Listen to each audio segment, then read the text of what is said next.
সুপ্রিয় দর্শক, আসসালামু আলাইকুম। আপনাদের সবাইকে স্বাগত জানাচ্ছি এখনকার আলোচনায়। আপনাদের সঙ্গে আছি আমি সিরাজুল ইসলাম। দর্শক, একটা ভালো খবর দিয়ে শুরু করি আজকের আলোচনাটা। সেটা হচ্ছে ইরান বিরাট একটা বড় গ্যাস ক্ষেত্র আবিষ্কার করেছে নতুন করে। অর্থাৎ নতুন করে ইরান গ্যাসের একটি খনি পেয়েছে।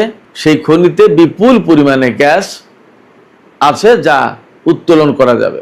এদিকে আমেরিকা তো ইরানের উপরে ব্যাপক নিষেধাজ্ঞা দিতে যাচ্ছে, সোমবার এই ঘোষণা দেবে। এই প্রেক্ষাপটেই ইরানের জাতীয় নিরাপত্তা পরিষদের সচিব মেজর জেনারেল মহসিন রেজাই তিনি সুস্পষ্ট করে বলেছেন, যদি হরমুজ প্রণালীতে মার্কিন ব্লকেড অব্যাহত থাকে তাহলে এক ফুটা তেলও এই হরমুজ প্রণালীতে পরিবহন করতে দেওয়া হবে না। তারপর একদম টোটালি কলাপস করে দেবে। আমেরিকা যেমন ইরানের বিরুদ্ধে প্রচন্ড নিষেধাজ্ঞা দেবে, তেমনি ইরানও হরমুজ প্রণালীতে এক ফোঁটা তেল যেতে দেবে না। তাহলে কি হবে? পৃথিবীটা অচল হয়ে যাবে, ভীষণভাবে ক্ষতিগ্রস্ত হবে। এদিকে ইরান হরমুজ প্রণালী দিয়ে যে পথ দেখিয়েছে, এই পথে জাহাজ চলাচল করতে হবে, ইরানের সেই দেখানো পথে চীনের জাহাজগুলো চলাচল করছে। এটা কিন্তু ভেরি বিগ মেসেজ। ইরান এবং আমেরিকার মধ্যে যখন প্রচন্ড রকমের উত্তেজনা, বিশেষ করে নিষেধাজ্ঞা, নতুন নিষেধাজ্ঞার ব্যাপার নিয়ে, তখন ইরানের পররাষ্ট্রমন্ত্রী আব্বাস আরাকচি বলেছেন, ইরানের সাথে আলোচনায় বসা ছাড়া আমেরিকার সামনে কোনো দ্বিতীয় বিকল্প, কোনো পথ খোলা নেই। তাহলে কি দাঁড়াচ্ছে? ইরান এবং আমেরিকার মধ্যে কি আবার নতুন করে আলোচনা শুরু হবে? কি মনে হয় সুপ্রিয় দর্শক? এই বিষয়গুলো নিয়ে আজকের ভিডিওতে আমি বিস্তারিত কথা বলার চেষ্টা করব। আশা করি আপনারা সবাই শেষ পর্যন্ত সঙ্গে থাকবেন। আর ভিডিও ভালো লাগলে লাইক, কমেন্ট, শেয়ার করবেন এবং চ্যানেলটি সাবস্ক্রাইব করে সাথে থাকবেন। দর্শক, চলুন আমরা বিস্তারিত আলোচনা করি। সর্বপ্রথম একটা ভালো খবর দিয়েই শুরু করি বলেছিলাম, এবার সেটা বিস্তারিত বলি। ইরানের দক্ষিণাঞ্চলে ফার্স প্রদেশ নামে একটা প্রদেশ আছে। এই প্রদেশে একটা বিরাট বিশাল গ্যাসের খনি পাওয়া গেছে। ফার্স প্রদেশেই সম্ভবত সিরাজ শহর অবস্থিত, কবি হাফিজ সিরাজের যে শহর। তো এই ফার্স প্রদেশে একটা বিরাট বিশাল গ্যাসের খনি পাওয়া গেছে।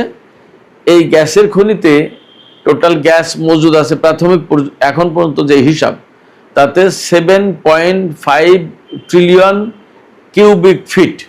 এর ভেতরে উত্তোলনযোগ্য গ্যাসের পরিমাণ প্রায় 6 ট্রিলিয়ন কিউবিক ফিট। আমি বলি এটা কিন্তু এখনো শেষ কথা না, এটা প্রাথমিক, আরো বাড়তে পারে। কারণ কাতার এই যে নর্দার্ন গ্যাস ফিল্ড থেকে, কাতারের যে নর্দার্ন গ্যাস ফিল্ড থেকে গ্যাস উত্তোলন করে, এটা 1971 সালে আবিষ্কৃত হয়েছিল। যখন আবিষ্কার হয় তখন বলা হয়েছিল যে 300 ট্রিলিয়ন কিউবিক ফিট গ্যাস এখানে আছে। পরবর্তীতে সেটা বাড়তে বাড়তে বাড়তে বাড়তে 900 ট্রিলিয়নের বেশি গ্যাস মজুদের খবর পাওয়া গেছে।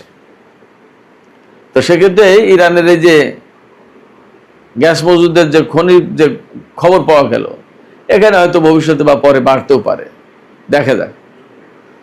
আমি জানার চেষ্টা করলাম যে এই যে পরিমাণে গ্যাস এই একটা গ্যাস ফিল্ডে মজুদ আছে, এই গ্যাস ফিল্ডে মজুদ এই গ্যাসের দাম কত এবং এটা আসলে কি সাইজের গ্যাস ফিল্ড।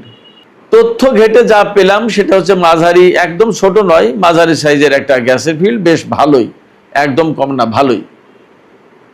বর্তমান যে বাজার মূল্য, বিশেষ করে ইউরোপের যে বাজার মূল্য, তাতে প্রায় এই খনিতে যে গ্যাস আছে তাতে প্রায় $100 বিলিয়ন গ্যাস আছে। তবে ইরান যেহেতু বেশ কম দামে গ্যাস এবং তেল বিক্রি করে থাকে, সেই কারণে এটা 16-17 থেকে 20-25 বিলিয়ন ডলারের গ্যাস বিক্রি হতে পারে এই খনি থেকে। তো এটা এইরকম একটা যুদ্ধ পরিস্থিতির ভেতরে নিশ্চয়ই ইরানের জন্য একটা ভালো খবর। এদিকে ইরানের পক্ষ থেকে আর একটা ঘটনা হয়েছে। ব্রিটেনের একটি বিদ্যুৎ উৎপাদন কেন্দ্র হ্যাক করেছে ইরানি হ্যাকাররা। বলা হচ্ছে ইরানি হ্যাকাররা হ্যাক করেছে এবং টানা 4র্থ দিনের মতো এই প্ল্যান্ট থেকে বিদ্যুৎ উৎপাদন বন্ধ রয়েছে। তার মানে এমনভাবে হ্যাক করেছে যে হ্যাকিং আর ঠিক করতে পারছে না। সেক্ষেত্রে বোঝাই যাচ্ছে যে ইরান এই সাইবার যুদ্ধে বেশ ভালো অগ্রগতি অর্জন করেছে। ব্রিটেনের মতো একটা উন্নত প্রযুক্তির দেশের একটা বিদ্যুৎ কেন্দ্র যদি আজ 4 দিন পুরোপুরি বন্ধ থাকে, তাহলে এই ব্রিটেনের আর কোন কোন সংস্থা ইরানি হ্যাকারদের থেকে নিরাপদ? আরও মজার খবর কি জানেন? আরও মজার খবর হচ্ছে আমেরিকার কয়েকটি ওয়াটার স্ট্রাকচার, পানি বিষয়ক অবকাঠামো, অর্থাৎ হতে পারে পানি পরিশোধন কেন্দ্র বা এই ধরনের অন্য কোনো কেন্দ্র, সেই রকম কেন্দ্র হ্যাক করেছে ইরানি হ্যাকাররা। এবং তাতে আমেরিকার যে 50টি স্টেট, তার ভিতরে 12টি স্টেট এই হ্যাকিংয়ের কবলে পড়েছে এবং তার প্রভাব 12টি স্টেটে পড়েছে। তার মানে ইরানি হ্যাকাররা আমেরিকাতেও ভালো রকমের একটা সাইবার হামলা চালিয়েছে, হ্যাকিং করে দিয়েছে। আমেরিকা এবং ব্রিটেনের মতো উন্নত প্রযুক্তির দেশ, উন্নত দেশ, তাদের উপরে যদি ইরান এই রকমের সাইবার হামলা চালায়, তাহলে বাস্তব যুদ্ধের ক্ষেত্রে তারা কোন ধরনের সক্ষমতা রাখে সেটা কিন্তু একটা ভাবনার বিষয়। এদিকে সোমবার 24 আগস্ট আমেরিকা ইরানের বিরুদ্ধে কঠোরতম নিষেধাজ্ঞার ঘোষণা দেবেন, কঠোরতম নিষেধাজ্ঞার ঘোষণা দেবে। এই ব্যাপারে ইরানের জাতীয় সর্বোচ্চ নিরাপত্তা পরিষদের সচিব মহসিন রেজাই তিনি বলেছেন যে ইরান তাদের ইচ্ছা শক্তি দিয়ে, তাদের প্রতিরোধের ক্ষমতা দিয়ে, সক্ষমতা দিয়ে এই নিষেধাজ্ঞা মোকাবেলা করবে এবং আঞ্চলিক কোনো দেশ যদি এই নিষেধাজ্ঞার ব্যাপারে আমেরিকাকে সাহায্য করে, তাহলে সেই দেশের বিরুদ্ধে ব্যবস্থা নেওয়া হবে। একদম পরিষ্কার হুঁশিয়ারি। এর পাশাপাশি তিনি বলেছেন, হরমুজ প্রণালীতে যদি মার্কিন ব্লকেড অব্যাহত থাকে, তাহলে ইরান হরমুজ প্রণালী দিয়ে 1 ফোঁটা তেল পরিবহনের সুযোগ দেবে না। মহসিন রেজাই এই কথা বলছেন এবং ব্লকেডকে আমেরিকার সাথে রিলেট করছেন এই কারণে যে আমেরিকা যখন যুদ্ধে না পেরে ইরানের উপরে নিষেধাজ্ঞা চাপিয়ে দিচ্ছে এবং নিষেধাজ্ঞার মাধ্যমে ইরানকে শাস্তি দেবে বলে ঠিক করেছে, তখন মহসিন রেজাই বলছেন যে হরমুজ প্রণালীতে ব্লকেড যদি না তুলে নেয়, তাহলে 1 ফোঁটা তেলও যেতে দেওয়া হবে না। তার মানে ইরান পাল্টা ব্যবস্থা নিল। হরমুজ প্রণালীতে ব্লকেড থাকা আর ইরানের উপরে কঠোর নিষেধাজ্ঞা দেয়া সবই এক গাছেরই ফল। তো তাই যদি হয়, মহসিন রেজাই বলছেন যে ব্লকেড অব্যাহত থাকলে 1 ফোঁটা তেল যেতে দেবে না। তার মানে ইরানও কার্যত আমেরিকা বা আরো বিভিন্ন দেশের বিরুদ্ধে তেলের নিষেধাজ্ঞা দিল। এদিকে ইরান যে পথ দেখিয়ে দিয়েছে হরমুজ প্রণালীতে, সেই পথ দিয়েই চীনের জাহাজ তেল পরিবহন করছে, আসা যাওয়া করছে সেই পথ দিয়ে, আমেরিকার দেখার পথে না। তার মানে এখানে আর একটা মেসেজ আছে চীনের পক্ষ থেকে যে ইরান যা বলেছে ওইটা রাইট, আমেরিকা যা বলছে সেটা ভুল। আমরা বিভিন্ন মাধ্যম থেকে খবর পাচ্ছি পাকিস্তানের সেনাপ্রধান ইরান সফরে যাবেন, বোঝাই যাচ্ছে ইরান আমেরিকার মধ্যকার কূটনৈতিক বিষয় নিয়েই আলাপ আলোচনা করতে তিনি যাবেন। তবে এই জায়গায় আমি একটা কথা বলে রাখি, ইরানের পররাষ্ট্রমন্ত্রী সাইয়েদ আব্বাস আরাকচি তিনি সুস্পষ্ট করে বলেছেন, আমেরিকার সামনে আলোচনা করা ছাড়া আর কোনো বিকল্প পথ নেই। তার মানে আমেরিকা ইরানের উপর যে নিষেধাজ্ঞা চাপিয়ে দিতে চায় এবং আরো অনেক কিছু করে ইরানকে কোণঠাসা করতে চাই, সেগুলো করে কিছুই হবে না, কিছুই পারবে না। আব্বাস আরাকচি আর একটা কথা বলেছেন, তিনি বলেছেন ইরানের কাছে যুদ্ধে হেরে আমেরিকা এমন বেপরোয়া আচরণ করছে। কি সেই বেপরোয়া আচরণ? সেই বেপরোয়া আচরণ হচ্ছে ইরানের বিরুদ্ধে কঠোরতম নিষেধাজ্ঞা আরোপের চেষ্টা। তবে ইরানের সব পক্ষ থেকে, সব পর্যায় থেকে একটা কথাই বলা হচ্ছে, আমেরিকা যত কঠিন নিষেধাজ্ঞা আরোপ করুক না কেন, বাস্তব কথা হচ্ছে ইরানের জনগণ, ইরানের সামরিক বাহিনী এই ধরনের নিষেধাজ্ঞা দেখে অভ্যস্ত, এই ধরনের নিষেধাজ্ঞা মোকাবেলা করে অভ্যস্ত। অতএব আমেরিকা যত যাই কিছু নিষেধাজ্ঞা দিক না কেন, ইরান সেটা মোকাবেলা করতে পারবে। আমেরিকা এবং ইরানের মধ্যকার যুদ্ধের বর্তমান যে পরিস্থিতি, তাতে সত্যিকার অর্থেই সামান্য একটু কাজ বাকি। অর্থাৎ ইরান যদি এখন যে শক্ত অবস্থান আছে, এই শক্ত অবস্থান ধরে রাখতে পারে, আর কিছুদিনের ভিতরে অবশ্যই আমেরিকাকে নতজানু হতে হবে। তাদেরকে তেল নেওয়ার প্রয়োজন আছে, তাদের সারা বিশ্বের কাছে জবাবদিহি করার প্রয়োজন আছে। আজ নয় কাল, কাল নয় পরশু করতেই হবে জবাবদিহি। চেপে ধরবেই ডোনাল্ড ট্রাম্পকে, তখন কি করবে? অতএব তেলের বাজারে হাহাকার তো পড়েছে, তেলের দাম বেড়েই চলেছে, কিন্তু যদি সত্যিকার অর্থে বিশ্ব অর্থনীতি ম্যানেজ করে নিতে হয়, তাহলে তেলের দাম কমাতে হবে, তেলের সাপ্লাই বাড়াতে হবে। এই তেলের দাম কমাতে হবে এবং তেলের সাপ্লাই বাড়াতে হবে, এই দুটো কাজ করতে গেলে অবশ্যই ইরানের সাথে একটা আপোষ সফায় আসতে হবে। আর আপোষ সফায় আসতে হলে ইরানের সুবিধা দেখতেই হবে। তো সেই কাজের জন্য আমি মনে করি যে ইরান যদি আর কিছুদিন তার এই শক্ত অবস্থান ধরে রাখতে পারে, তাহলে এই সফলতা একেবারে অসম্ভব কিছু না। সুপ্রিয় দর্শক, আজকের আলোচনা এখানে শেষ করতে চাই। আলোচনা শেষের আগে আমি আপনাদের কাছে জানতে চাই মতামত, যে আমেরিকা ব্লকেট দিয়ে রেখেছে এবং নিষেধাজ্ঞা ইরানের উপর আরোপ করবে। এই প্রেক্ষাপটে মহসিন রেজাই বলেছেন যে আমেরিকা যদি ব্লকেট অব্যাহত রাখে হরমুজ প্রণালীতে, অর্থাৎ ব্লকেট দিয়ে রাখে, তাহলে ইরান এমন ব্যবস্থা নেবে যার প্রেক্ষাপটে এক ফোঁটা তেলও আর পরিবহন করা যাবে না হরমুজ প্রণালী দিয়ে। প্রশ্ন হচ্ছে, বা আপনাদের কাছে মতামত যেটা জানতে চাচ্ছি সেটা হচ্ছে যে মহসিন রেজাইর এই বক্তব্য ইরান বাস্তবায়ন করতে পারবে কিনা, অর্থাৎ হরমুজ প্রণালীতে এক ফোঁটা তেল পরিবহন হবে না ইরান যদি অনুমতি না দেয়। এইরকম একটা প্রেক্ষাপট কি তেহরান সৃষ্টি করতে পারবে, ধরে রাখতে পারবে? আপনাদের মতামত জানিয়ে কমেন্টে লিখুন। আর ভিডিও ভালো লাগলে লাইক কমেন্ট শেয়ার করবেন এবং চ্যানেলটি সাবস্ক্রাইব করে দর্শক সাথেই থাকবেন। আপনাদের সবাইকে অনেক অনেক ধন্যবাদ। সবাই ভালো থাকুন। আল্লাহ হাফেজ। মানে দ্বিতীয়বারের মতো মার্কিন প্রেসিডেন্ট ডোনাল্ড ট্রাম্প একটা ম্যাপ প্রকাশ করেছেন তার সামাজিক যোগাযোগ মাধ্যম ট্রুথ সোশ্যালে, এবং সেখানে হরমুজ প্রণালীকে যুক্তরাষ্ট্রের ভূখণ্ড হিসেবে দাবি করা হয়েছে, মানে যুক্তরাষ্ট্রের ভূখণ্ড হিসেবে দেখানো হয়েছে। একটা দেশ যখন অন্য একটা দেশের ভূখণ্ডকে তার নিজের ম্যাপে দেখায় বা তার নিজের ভূখণ্ড হিসেবে ম্যাপে এঁকে দেয়, তার মানে এই দাঁড়ায় না যে সেই ভূখণ্ডটা সে দেশের অংশ হয়ে যায়, কিন্তু এর মানে এই দাঁড়ায় যে ওই ভূখণ্ডের উপরে ওই দেশ তার মালিকানা দাবি করতে চায়, তার সার্বভৌমত্ব দাবি করতে চায়। এখন একটা ভূখণ্ড দখল করতে হলে নানানভাবে যুদ্ধের মাধ্যমে সেই ভূখণ্ডের দখল নিতে পারে কোনো একটা দেশ, চুক্তি করে কিনে নিতে পারে, আপোষে বন্টন করতে পারে। যেমন রাশিয়া আলাস্কা আপোষে বিক্রি করে দিয়েছিল যুক্তরাষ্ট্রের কাছে। কিন্তু এখানে হরমুজ প্রণালীর ক্ষেত্রে পরিস্থিতি ভিন্ন। হরমুজ প্রণালীতে কার নিয়ন্ত্রণ থাকবে এটি এখন যুক্তরাষ্ট্র এবং ইরানের যুদ্ধের মূল বিষয় হয়ে উঠেছে। পরপর দুইবার মার্কিন প্রেসিডেন্ট ডোনাল্ড ট্রাম্প হরমুজ প্রণালীকে যুক্তরাষ্ট্রের নতুন ভূখণ্ড হিসেবে চিহ্নিত করে ম্যাপ প্রকাশ করেছেন। দুইবারই তীব্র প্রতিক্রিয়া জানিয়েছে ইরান। এবারে ইরানের উপপররাষ্ট্রমন্ত্রী বলেছে যে হরমুজ প্রণালীর উপরে ইরানেরই কর্তৃত্ব থাকবে, ইরানেরই নিয়ন্ত্রণ থাকবে এবং ইরানি এর ভিতরে জাহাজ চলাচল নিয়ন্ত্রণ করবে। ইরানের পররাষ্ট্রমন্ত্রী আব্বাস আরাকচি বলেছেন যে আবারও যুক্তরাষ্ট্রের সঙ্গে সমঝোতার জন্য আলাপ আলোচনা এখনো শুরু হয়নি, কবে নাগাদ শুরু হবে সে ব্যাপারে তেহরান স্পষ্ট করে কোনো কিছু ভাবছে না এখনো।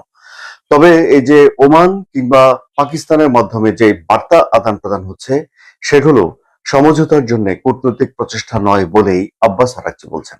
আব্বাস আরাকচির বক্তব্য থেকে একটা জায়গা স্পষ্ট হলো যে আসলে যুক্তরাষ্ট্রের সঙ্গে ইরানের একেবারে আলোচনার সুতো কেটে যায় নাই, বরং কিছু কিছু বার্তা আদান প্রদান হচ্ছে, কিন্তু সেগুলো আসলে সমঝোতার জন্য যথেষ্ট নয়। প্রথমবার যখন মার্কিন প্রেসিডেন্ট ডোনাল্ড ট্রাম্প হরমুজ প্রণালীকে যুক্তরাষ্ট্রের ভূখণ্ড হিসেবে চিহ্নিত করে একটা ম্যাপ প্রকাশ করেছিল, তখন ইরানের প্রতিক্রিয়াটা ছিল একটু ভিন্ন। ইরান সরাসরি তার নিজের দেশ থেকে প্রতিক্রিয়া দেয়নি, তখন প্রতিক্রিয়াটা দেওয়া হয়েছিল ভারতে অবস্থিত ইরানের যে দূতাবাস রয়েছে সেখান থেকে। সেই দূতাবাসের এক্স হ্যান্ডেলে একটা টুইট করা হয়েছে, মানে একটা বার্তা দেওয়া হয়েছে, যে বার্তায় তারা যুক্তরাষ্ট্রের যে ম্যাপ রয়েছে সেই ম্যাপে ক্যালিফোর্নিয়া অঙ্গরাজ্যকে নীল চিহ্নিত করে দাবি করেছে যেটা ইসলামী প্রজাতন্ত্র ইরানের নতুন ভূখণ্ড। অর্থাৎ যুক্তরাষ্ট্রের একটা অঙ্গরাজ্যকে ইরান তার নিজের ভূখণ্ড দাবি করেছে। এটি হলো ট্রাম্পের দাবির বিপরীতে এই দাবিটি করা হয়েছে। ক্যালিফোর্নিয়াতে, বিশেষ করে ক্যালিফোর্নিয়ার লস অ্যাঞ্জেলেস যে শহর রয়েছে, সেখানে 1,41,000 ইরানি বংশোদ্ভূত আমেরিকানরা বসবাস করে, এটি বলতে হবে। এবং এই যে ইসলামিক বিপ্লব হয়েছিল তারপরে সেখানে গিয়ে ইরানের লোকজন বসবাস করা শুরু করে এবং সেখানে ইরানের মানুষের পছন্দের জায়গা হয়ে ওঠে। কেউ কেউ লস অ্যাঞ্জেলেসের সেই জায়গাটাকে তেহরান অ্যাঞ্জেলেস বলে, যেহেতু ইরানি মানুষ অনেক বেশি ছিল। সুতরাং সে বিষয়টিকে সামনে এনে এখন ভারতে ইরানি দূতাবাস থেকে বলা হয়েছে যে ক্যালিফোর্নিয়া হলো এখন ইসলামী প্রজাতন্ত্র ইরানের একটা অংশ। এখন এটি একটা সামাজিক যোগাযোগ মাধ্যমে স্ট্যাটাসের বদলে স্ট্যাটাস, দাবির বদলে দাবি, এটা বিদ্রুপের বদলে বিদ্রুপ, এরকম এই বিষয়গুলো চলছে। আবার ধরুন এটার কূটনীতিতে কিছু সিগনিফিকেন্স রয়েছে। যেমন ধরুন যদি প্রশ্ন করেন আপনারা যে ইরান কেন তার আহ, নিজ দেশ থেকে বা ইরানের গুরুত্বপূর্ণ মূলধারার নেতারা কেন এরকম একটা দাবি করলো না, একজন অ্যাম্বাসেডর কেন এরকম একটা দাবি করলেন, তো এটি আমরা জবাব দিতে পারি এরকম ভাবে। ওমানে যখন হামলা হয়েছিল, সেই হামলা নিয়ে যখন প্রশ্ন তোলা হয়, তখন ইরানের পররাষ্ট্রমন্ত্রী আব্বাস আরাগচি বলেছেন যে ওমানে অ্যাকচুয়ালি ইরান হামলা করেনি বা করতে চায়নি, কিন্তু ওই সময়টাতে যুদ্ধে ডিসেন্ট্রালাইজড করা হয়েছে, প্রত্যেকটা ইউনিট আলাদা আলাদা ভাবে সিদ্ধান্ত নিয়েছে, ফলে কোনো একটা ইউনিট হামলা করে থাকতে পারে। অর্থাৎ ইরান রাষ্ট্রীয়ভাবে এটি স্বীকার করেনি যে তারা ওমানে হামলা করতে চেয়েছিল। সো এটি নিয়ে যদি কখনো কোনো আইনগত জটিলতা তৈরি হয় বা কোনো প্রশ্ন ওঠে, তাহলে ইরান এই জবাবটা দিতে পারবে, যেটা আসলে ইরান এরকম ম্যাপ প্রকাশ করেনি, তাদের একটা দূতাবাস স্বাধীনভাবে করেছে, এটি তাদের ইমোশনে লেগেছে যেহেতু ডোনাল্ড ট্রাম্প এই ধরনের একটা কাজ করেছেন। কিন্তু এরপরেও দেখা গেল যে দ্বিতীয়বার ডোনাল্ড ট্রাম্প আবার একই ধরনের কাজ করেছেন। শুধু এখানে শেষ নয়, তিনি তার এক বক্তৃতায় লোকজনের সামনে বলেছেন, তার নির্বাচনী বক্তৃতায়, যে তিনি ইরানকে বাজেভাবে যুদ্ধে হারাবেন, হারানোর পর হরমুজ প্রণালীকে যুক্তরাষ্ট্রের নতুন ভূখণ্ড ঘোষণা করবেন। আবার এই যে হরমুজ প্রণালীতে ইরানের যে ইসলামিক বিপ্লবী রক্ষী বাহিনী রয়েছে আইআরজিসি, তারা সার্বভৌমত্ব আরোপ করেছে এবং এই হরমুজ প্রণালীতে জাহাজ চলাচল নিয়ন্ত্রণ করা যখন শুরু করেছে ইরান, তখন যুদ্ধের মোড় ঘুরে গেছে। প্রথমে ফোকাস ছিল যে ইরানের সরকার ফেলে দেবে যুক্তরাষ্ট্র এবং ইসরায়েল, ইরানের পারমাণবিক কর্মসূচিকে কাটছাট করতে হবে, আর এখন যুক্তরাষ্ট্রের মেইন ফোকাস হয়ে দাঁড়িয়েছে যে হরমুজ প্রণালী দিয়ে জাহাজ চলাচল যেন নির্বিঘ্ন করতে পারে সেই বিষয়টিকে নিশ্চিত করা, কিন্তু সেটিও এখন করা যাচ্ছে না। যদিও যুক্তরাষ্ট্রের গণমাধ্যমগুলো দাবি করছে যে প্রতিদিন 80 লাখ ব্যারেল অপরিশোধিত তেল যুক্তরাষ্ট্রের তত্ত্বাবধানে পরিবাহিত হয়, কিন্তু তাও বিশ্ববাজারকে ঠিকঠাক করার জন্য যথেষ্ট নয়। আবার ধরুন এই হরমুজ প্রণালীর নিয়ন্ত্রণ নিয়ে নেওয়ার জন্য যুক্তরাষ্ট্র একটা সামরিক অভিযানের পরিকল্পনা করেছিল। সেই সামরিক অভিযানের নাম তারা দিয়েছিল অপারেশন ফ্রিডম। কিন্তু দেখা গেল যে সৌদি আরব বলল যে না, এগুলো বন্ধ করেন। সৌদি আরব বলল তাদের ঘাঁটি তারা ব্যবহার করতে দেবে না। এবং আবার যখন আহ, মানে যুক্তরাষ্ট্র যখন হামলা চালিয়ে যাচ্ছে, তাদের গোলাবারুদ ফুরিয়ে আসার আশঙ্কা থাকা সত্ত্বেও, তারপরেও সৌদি আরব এবং আরব বিশ্বের কয়েকটি দেশ বলেছে যে না, এবারে আক্রমণ থামাতে হবে, আক্রমণ না থামালে তারা ঝুঁকিতে পড়ে যাচ্ছে। সুতরাং এখন দেখা যাচ্ছে যে হরমুজ প্রণালীর সঙ্গে আহ বিশ্বের তেলের বাজারের ওঠানামা জড়িয়ে রয়েছে, ইরান যুক্তরাষ্ট্র যুদ্ধের ভবিষ্যৎ জড়িয়ে রয়েছে, মার্কিন প্রেসিডেন্ট ডোনাল্ড ট্রাম্পের রাজনৈতিক ক্যারিয়ার জড়িয়ে রয়েছে। কারণ হলো যে যদি আহ নভেম্বরে যে নির্বাচন অনুষ্ঠিত হবে, মধ্যবর্তী নির্বাচনে যদি যুক্তরাষ্ট্রে ডোনাল্ড ট্রাম্প গোহারা হারেন, তাহলে তাকে হয়তো ইমপিচ করার একটা উদ্যোগ নেওয়া হতে পারে, নানা রকম জটিলতা সেখানে রয়েছে। কিন্তু এটাও সত্য যে ইরান এই যুদ্ধের মোড় ঘুরিয়ে দিয়েছে হরমুজ প্রণালী নিজেদের নিয়ন্ত্রণে রেখে। আলোচনা কেমন লাগলো? যদি ভালো লাগে তাহলে লাইক, কমেন্ট, শেয়ার করুন এবং জিও পলিটিক্স এর জটিল বিষয়গুলো সহজে জানার জন্য সাবস্ক্রাইব করে চ্যানেলের সঙ্গে থাকুন। ধন্যবাদ সবাইকে।